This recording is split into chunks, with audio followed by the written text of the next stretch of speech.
Today on this japa series, I'm still talking to you about the question of, will your wife travel with you, or are you going to go alone? Is your wife going to travel with you, or are you going to travel alone? That is the first question I want you to answer, or I want to ask you. Apart from your wife traveling with you, are your children going to travel with you also, or are they not going to travel with you? Are your children going to travel alone, or your wife will travel alone, or the husband alone? If your wife is going to travel alone, or if you as a husband is going to travel alone, do you have plans to join your wife, or do you have plans for your wife to join you? And how solid is the plan? Now, let me come into the question and answer it. Is your wife going to travel with you, or are you traveling alone? Another question I will ask as a rider is that, how strong is your marriage before you start thinking of traveling with your wife, or before you start thinking of traveling with your husband? Then, as a married couple or as a family, I need to ask again, do you know the laws of the land you're going to regarding families, regarding husband and wife, regarding children and parents? Because the reason for this is that many men have been heartbroken. They travel to the country, the japa to the advanced country, based on the impulse of the wife, on the impulse of the children, and then the man is at the receiving end. Reason is because divorce may happen in the foreign land, and when divorce happens, property of the man is shared into two. The wife takes half of the property and takes her leave.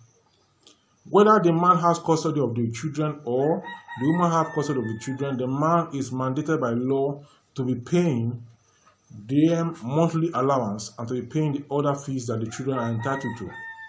And without support from the wife, in a foreign country, it becomes a very, very dicey situation that some men have found themselves and that have affected them in a number of ways. So, will your spouse travel with you, or will you go alone? If your wife is traveling with you, that is a good one. And when your wife travels with you, what will she be doing over there? Is it the husband alone that will work, or the wife and the husband will work? How old are your children? Are they in the primary level of education, secondary or university level? All these are considerations that you need to take. What has the law of where you're going to do with the ages of your children and with your responsibility? All these are things that you need to take into consideration. In some places, when the children are above 18, the children can fend for themselves and they can take some responsibility by themselves. Now, take note that you are in Nigeria, where there is a kind of communal kind of living. When you travel out and you japa, there's no community such as we have in Nigeria. Everybody is going to interact with you in a subtle manner, in a manner that gives you some kind of liberty. But inside of this liberty, there's a need for you to apply wisdom, which brings us to the question, or to the topic of wisdom in wisdom in the liberty that you have abroad. There's a lot of liberty abroad. Liberty of the husband, liberty for the wife, liberty for the children.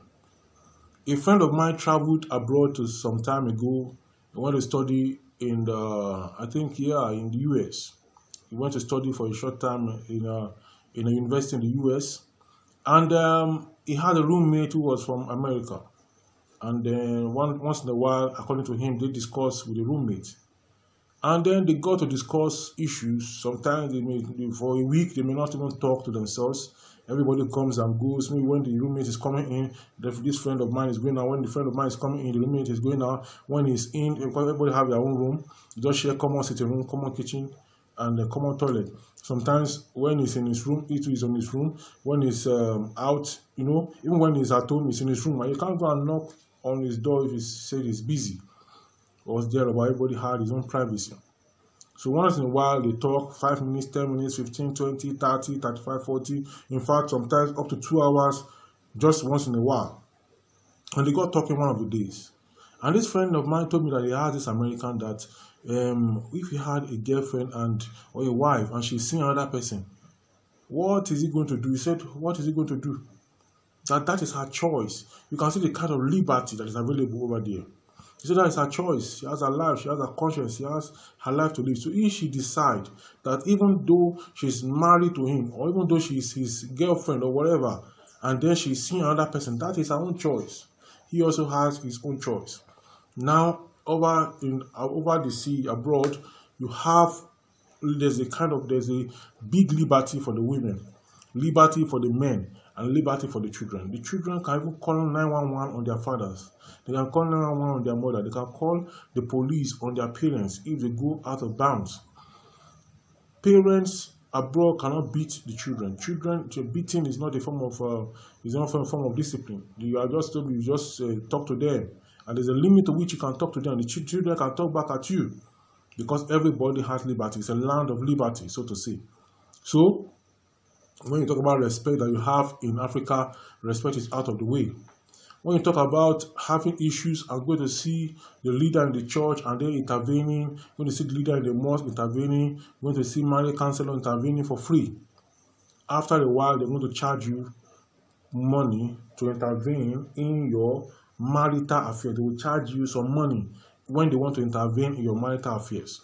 So you have to pay some amount of money before you can have access to them to intervene in your marital affairs. You have to pay them. You pay them some amount that is going to be like a consultancy fee. So anytime you have the call, you pay consultancy fee. Now you are immigrants, so to say. You have migrated to the advanced country. You have a quarrel with your wife. The person that will intervene, they pay you $100 for him to see and discuss with you for 1 hour. Now, a lot of things happen. Will your spouse travel with you, or will you travel alone? Will you japa alone, or will your wife travel with you? Will your children travel with you, or will you japa alone? Now, if you travel alone, when you travel together, you have to prepare for challenges. Are you ready for those challenges? Is your marriage mature enough for the challenges? Think about it before you decide, please. Number 2 is that if you are going alone, you have been close with your partner, you have been intimate with your partner for some time. Now you are traveling. Can you hold on without intimacy with anybody until your partner joins you or until you return to pick your partner? How long are you sure that you're going to be able to settle down before you come to pick your partner? If it lasts 1 year, 2 years, some people 1 year, 2 years, they are still in the process of getting papers. What is your partner going to be doing at home? What are you going to be doing over there? I'm not saying that anybody is going to do anything funny. What I'm just saying is that think about it and plan it very well before you decide what you want to do. See, somebody said family first. Please think of your family first. In the bid to give your family a good life and better life, think of family first and make sure that you plan your family into whatever that you are doing. That is my own personal view about it. If I have opportunity to travel, I must travel with my family. I am not going to go alone. My family, they are not going to go alone. We have to go together anywhere in that manner.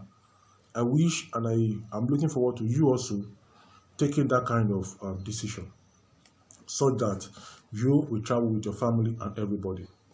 Now, another question is, are you going? How are you going? Some people have traveled without their spouse and say, okay, I'm going to go. And when they get there, they got married to a citizen of that place in order to get the papers for that place. They got married, whether it is contract or non-contract. Some of these marriages have gone haywire that the one they left at home is just left at home while they move on with their lives, and they keep lying to the one at home. That is why I said, is your marriage prepared? Is your marriage mature enough for the decisions that you want to take? Think about all these things. The stories are replete. Marriage counselors and people that are supposed to know, they know all these things that people abroad and here and there and there and there, they get in touch with them and they tell all sorts of stories. Let's be aware of what you see in the media. People just posting, taking photographs and all those things.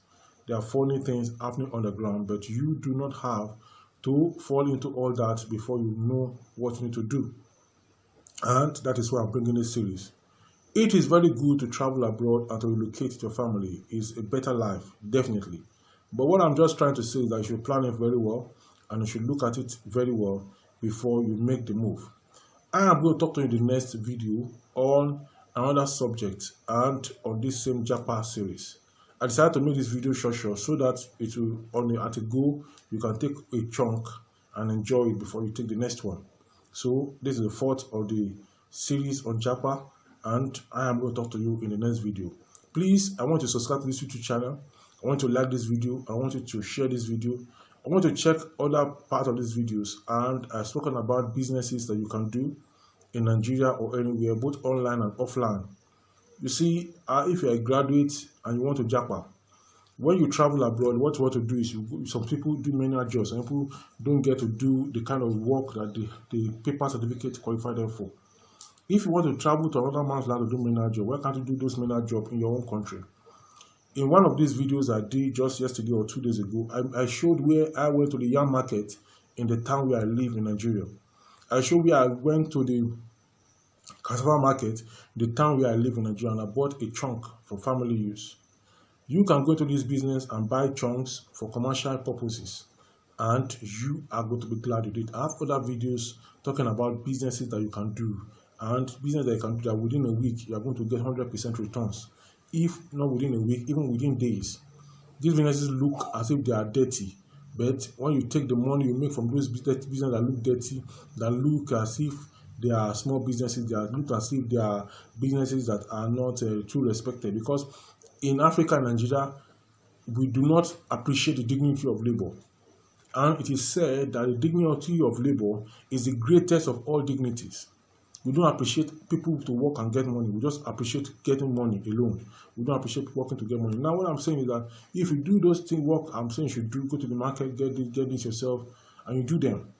When you get to the supermarket or you get to the market, when you want to buy something, after you have done those jobs and you've made your money, and you dress up and go with your family to a cinema, they are not going to ask you that, where did you get the money from? Is it from doing farm work? Is it from doing market runs, or is it from oil money? Just sit down somewhere, just make the money. Nobody will ask you how you made the money. The important thing is that when it's time to pay the bill, you get the bill to pay. So, as you are in Nigeria, as you are in Africa, as you are in Asia, plan well before you japa, before you relocate to another man's land, while also looking at your own land for the resources and for the opportunities in your own land. My YouTube channel contains a lot of opportunities that you can explore right where you are. I have ideas for you to take, and if you take them, you are going to be glad. I'm going to talk to you in the next video, still on this japa series. Look at this video that is showing up now. Click it and watch it for your own good. Bye bye, and God bless you. Bye.